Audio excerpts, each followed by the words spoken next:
صہیونی فوج کی لبنان میں درندگی سے مزید 20 شہری شہید۔ نباتیہ میں بلدیہ کی عمارت پر حملہ، میئر احمد کاہل سمیت 5 افراد جان سے گئے۔ طائر شہر کے علاقے کانک اور ریاض میں بمباری سے 15 شہری لقمہ اجل بنے۔ بیروت اور جنوبی لبنان کے مختلف علاقوں میں بھی شدید بمباری۔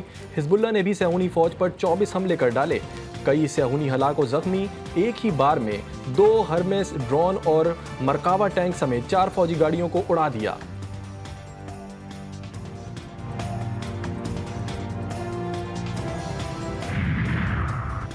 ناجائز ریاست لبنان میں کچھ بڑا کرنے کے در پر، امن فوج کو پیچھے ہٹ جانے کی وارننگ۔ دنیا تماشائی بدھ کے دن پھر ایک حملے میں اسرائیلی ٹینک نے واچ ٹاور کو نشانہ بنایا، 2 کیمرے تباہ کیے، امن فوج کی پوسٹ کے مرکزی دروازے کو بھی تباہ کر دیا۔ اسرائیلی وزیر اعظم نتن یاہو نے جنگی علاقوں سے انخلا کے مطالبے کو بھی مسترد کر دیا۔ اب حزب اللہ کے نائب سربراہ کی باری ہے۔ اسرائیلی صدر اسحاق ہرزوگ کی شیخ نعیم قاسم کو دھمکی، کہا یقین ہے کہ جلد ہی نعیم قاسم اپنے انجام کو پہنچیں گے۔ اسرائیلی صدر نے لبنان میں تباہی کا ذمہ دار بھی حزب اللہ اور ان کے دوست ایران کو قرار دے دیا۔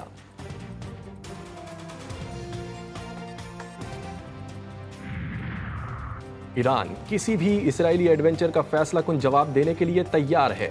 ایرانی وزیر خارجہ عباس عراقچی کی UN سیکریٹری جنرل انطونیو گوتریس سے گفتگو۔ خطے میں بڑھتی اسرائیلی جارحیت، غزہ اور لبنان میں وحشیانہ حملوں پر تبادلہ خیال۔ کہا خطے میں عدم تحفظ کے پھیلاؤ کے نتائج کی ذمہ داری اسرائیل حکومت اور اس کے اہم حامی امریکہ پر عائد ہوگی۔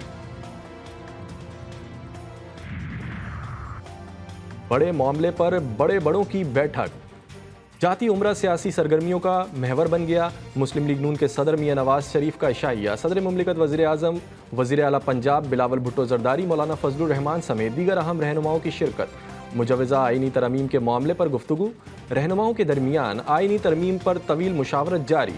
تینوں جماعتوں کے درمیان مشترکہ مسودے پر اتفاق رائے کا امکان۔ پیپلز پارٹی اور JUI کے درمیان آئینی مسودے پر اتفاق رائے ہو چکا ہے۔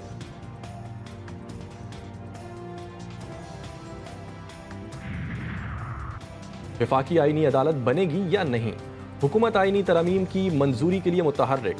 قومی اسمبلی اور سینٹ کے اجلاس آج شام طلب، حکومتی و اتحادی ارکان کو دونوں ایوانوں میں حاضری یقینی بنانے کی ہدایات جاری۔ قومی اسمبلی اجلاس کے ایجنڈے میں آئینی ترمیم کا بل شامل نہیں۔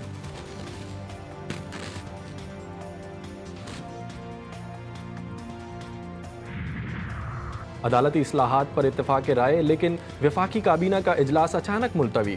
خصوصی پارلیمانی کمیٹی کا ہنگامی اجلاس آج پھر ہوگا۔ اجلاس کی صدارت چیئرمین خورشید شاہ کریں گے۔ گزشتہ روز PTI اور MWM کی عدم شرکت کے باعث ملتوی کر دیا گیا۔ کمیٹی کا اجلاس آج دوپہر 12:30 بجے ہوگا۔ اجلاس میں مسودوں اور مختلف تجاویز پر غور کیا جائے گا۔ ظلم، جبر اور جیلوں میں ڈالنے سے کام نہ بنا تو ہمارے لیے اب آئینی ترمیم کی جا رہی ہے۔ مجوزہ آئینی ترمیم کا نہ ہی سر ہے اور نہ پیر، سپریم کورٹ کے اوپر کورٹ بنا رہے ہیں۔ وزیر اعلیٰ خیبر پختونخوا علی امین گنڈا پور کا کہنا ہے کہ سب سیاسی جماعتوں کو ایک بات بتا دیتا ہوں کہ جو کچھ آپ لوگ کر رہے ہیں کل اس میں آپ لوگ ہی پھنسو گے۔ PTI کے 3 اراکین کا پارٹی قیادت سے رابطہ منقطع، آئینی ترمیم کے لیے بلائے جانے والے اجلاس کے بائیکاٹ پر غور۔ PTI ذرائع نے بتایا کہ 3 اراکین کا پارٹی قیادت سے رابطہ ختم ہو گیا۔ اورنگزیب کچھی، عثمان علی اور ظہور قریشی سے رابطہ نہیں ہو رہا۔ خدشہ ہے کہ PTI کے آزاد اراکین آئینی ترمیم کے حق میں ووٹ دیں گے۔ آباش پاکستان، عالمی سطح پر پاکستان کی ایک اور بڑی کامیابی، شنگھائی تعاون تنظیم سربراہی اجلاس کا شاندار انعقاد۔ ریاستوں کی خود مختاری، آزادی اور علاقائی سالمیت کا باہمی احترام پائیدار ترقی کی بنیاد ہے۔ SCO رکن ممالک کے دستخط سے اعلامیہ جاری۔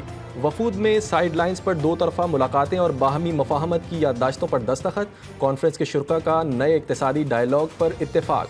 محفوظ پرامن ماحول کے لیے تعاون کے عزم کا اظہار، تنازعات کے حل کے لیے بات چیت پر زور۔ اجلاس میں UN جنرل اسمبلی کی امن اور ترقی سے متعلق قرارداد کی حمایت۔ سیاست، سیکیورٹی، سرمایہ کاری اور ثقافت کے شعبوں میں تعاون بڑھانے پر رضامندی کا اظہار۔ SCO ریاستیں عوام کے جمہوری، سیاسی اور معاشی حقوق کا احترام کرتی ہیں۔ اعلامیے کے اہم نکات، شنگھائی تعاون تنظیم کی سربراہی روس کو سونپ دی گئی۔